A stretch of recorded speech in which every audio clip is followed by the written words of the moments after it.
नमस्कार दोस्तों। तो दोस्तों, यदि आप भी इंग्लिश लिटरेचर के लिए यूपी टीजीटी पीजीटी के लिए तैयारी कर रहे हैं तो ये वीडियो आपके लिए इम्पोर्टेंट हो सकता है। दोस्तों, मेरा नाम है विष्णु और आप देख पा रहे हैं विपुल क्लासेस।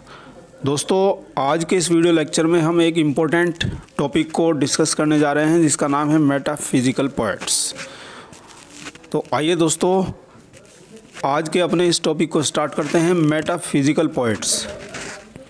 मेटाफिजिकल पोएट्स को सबसे पहले समझते हैं।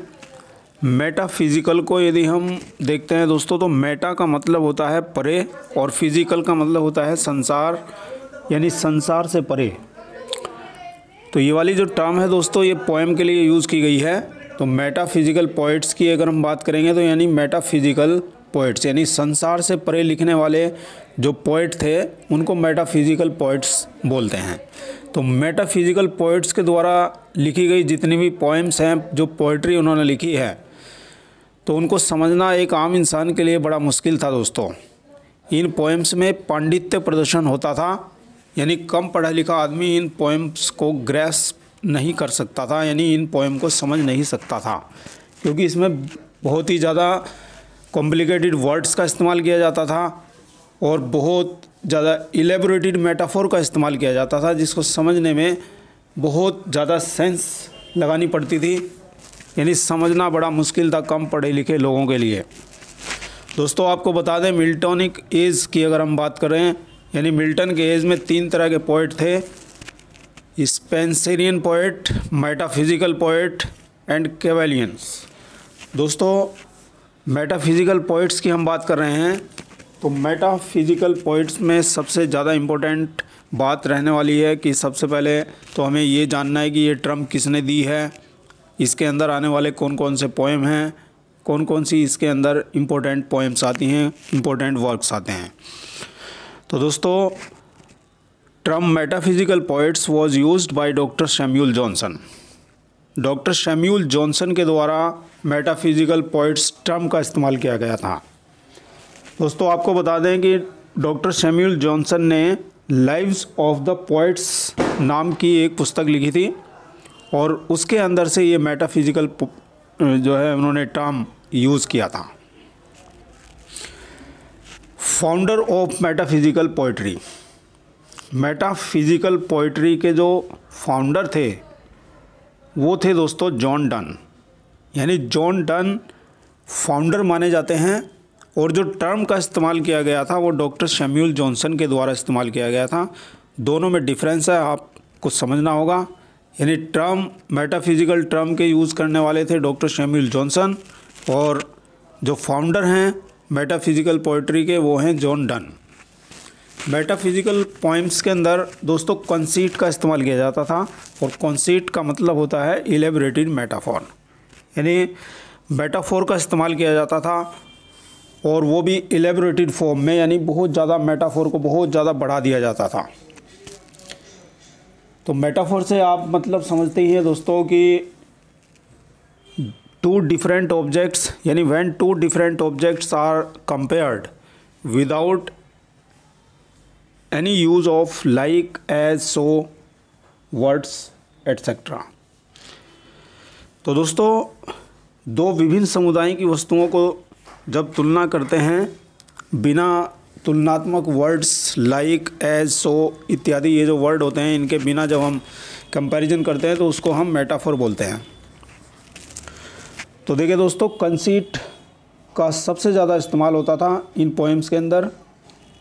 जब हम दो डिसिमिलर थिंग्स को जॉइंट कर देते हैं और कंपैरिजन करते हैं तब वहाँ पर उसको हम कंसीट बोलते हैं।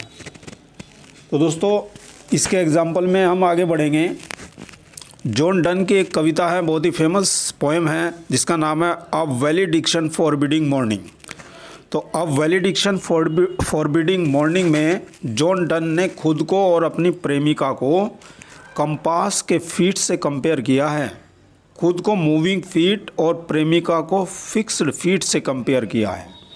इसके अलावा उसने फिजिकल यानी अर्दली लवर्स को स्पिरिचुअल लवर्स से ग्रहों से तुलना की है। दोस्तों, metaphysical poets 17th century poetry.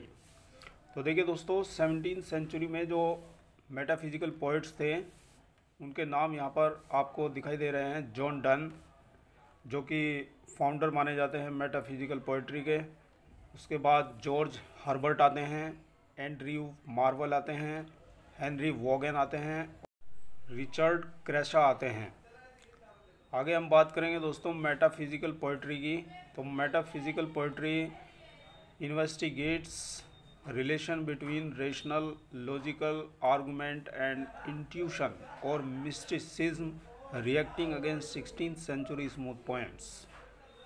यानी दोस्तों ये लॉजिकल आर्गूमेंट और रिलेशन के बीच में इन्वेस्टिगेट करने वाली पोएम होती हैं। रहस्यवाद भी इसमें होता है।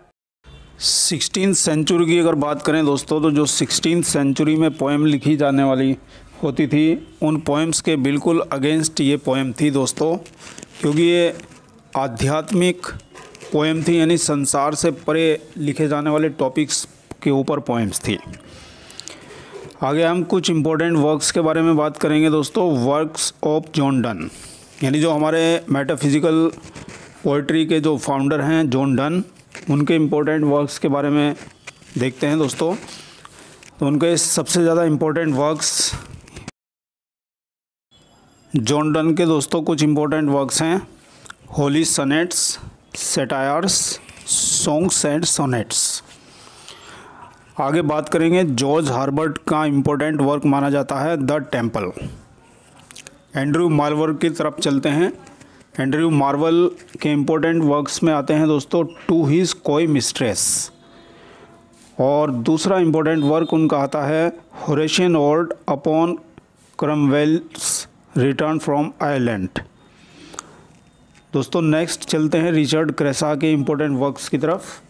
तो रिचर्ड क्रेशा का जो इम्पोर्टेंट वर्क माना जाता है वो माना जाता है wishes to his supposed mistress. आगे बात करेंगे दोस्तों द मेटाफिजिकल पोइट्स 1921। ये एक ऐसे था जो टी.एस. इलियट के द्वारा लिखा गया था दोस्तों। It shows unification of thoughts and feelings which letter became separated into A dissociation of sensibility. तो दोस्तों मेटाफिजिकल पोइट्स ये एक ऐसे था जो टी.एस. इलियट के द्वारा लिखा गया था, और इसने क्या किया था दोस्तों, विचार और फीलिंग को एक साथ यूनिफिकेशन किया था, एक साथ जोड़ दिया था, और बाद में इसको सेपरेट किया गया था, जिसको डिसएसोसिएशन ऑफ सेंसिबिलिटी कहा गया था दोस्तों। तो आज के वीडियो में इतना ही है दोस्तों। Thank you very much for watching this video. दोस्तों उम्मीद है कि ये वीडियो आपको पसंद आया होगा, और यदि ये वीडियो आपको पसंद आया है तो दोस्तों अभी के अभी हमारे इस चैनल को कर लीजिए सब्सक्राइब और पढ़ते रहिए विपुल क्लासेस में। Thank you very much. मिलेंगे नेक्स्ट वीडियो में।